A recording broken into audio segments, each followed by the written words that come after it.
Bienvenue dans cette vidéo dédiée à la lecture, à la parole et à l'évangile du jour. Prenons un moment pour nous plonger ensemble dans les enseignements de la Bible, afin d'éclairer notre cœur et guider notre journée dans la foi et l'espérance. Que la parole de Dieu soit une source d'inspiration et de paix pour chacun d'entre nous. Lecture du jour. Lecture de la lettre aux Hébreux, Hébreux 7, 25, 8, 6. Frères, Jésus est capable de sauver d'une manière définitive ceux qui par lui s'avancent vers Dieu, car il est toujours vivant pour intercéder en leur faveur. C'est bien le grand prêtre qu'il nous fallait, saint, innocent, immaculé. Séparé maintenant des pécheurs, il est désormais plus haut que les cieux. Il n'a pas besoin, comme les autres grands prêtres, d'offrir chaque jour des sacrifices, d'abord pour ses péchés personnels, puis pour ceux du peuple. Cela il l'a fait une fois pour toutes en s'offrant lui-même. La loi de Moïse établit comme grand prêtre des hommes remplis de faiblesse, mais la parole du serment divin, qui vient après la loi, établit comme grand prêtre le Fils, conduit pour l'éternité à sa perfection. Et voici l'essentiel de ce que nous voulons dire. C'est bien ce grand prêtre-là que nous avons, lui qui s'est assis à la droite de la majesté divine dans les cieux, après avoir accompli le service du véritable sanctuaire et de la véritable tente, celle qui a été dressée par le Seigneur et non par un homme. Tout grand prêtre est établi pour offrir des dons et des sacrifices.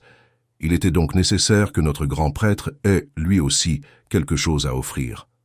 À vrai dire, s'il était sur la terre, il ne serait même pas prêtre, puisqu'il y a déjà les prêtres qui offrent les dons conformément à la loi.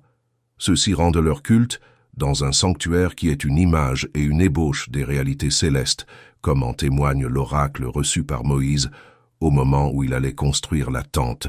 « Regarde, dit le Seigneur, tu exécuteras tout selon le modèle qui t'a été montré sur la montagne. » Quant au grand prêtre que nous avons, le service qui lui revient se distingue d'autant plus que lui est médiateur d'une alliance meilleure, reposant sur de meilleures promesses. Psaume 39, 40, 7 à 8a, 8b à 9, 10, 17. « Me voici, Seigneur, je viens faire ta volonté. Tu ne voulais ni offrande ni sacrifice. Tu as ouvert mes oreilles. Tu ne demandais ni holocauste ni victime. Alors j'ai dit, voici, je viens. Dans le livre est écrit pour moi ce que tu veux que je fasse. Mon Dieu, voilà ce que j'aime. Ta loi me tient aux entrailles. J'annonce la justice dans la grande assemblée. Vois, je ne retiens pas mes lèvres. Seigneur, tu le sais. Mais tu seras l'allégresse et la joie de tous ceux qui te cherchent. Toujours ils rediront, le Seigneur est grand. Ceux qui aiment ton salut.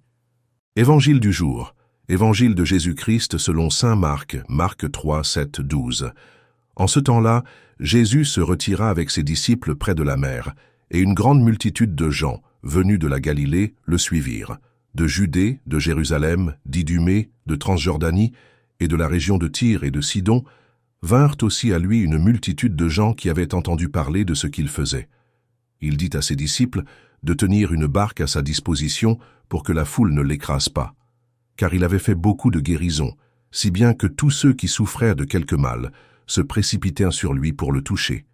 Et lorsque les esprits impurs le voyaient, ils se jetaient à ses pieds et criaient « Toi, tu es le Fils de Dieu !» Mais il leur défendait vivement de le faire connaître. Parole du Saint-Père. Le Père, par l'Esprit Saint, attire les hommes à Jésus. C'est la vérité, c'est la réalité que chacun de nous ressent quand il s'approche de Jésus.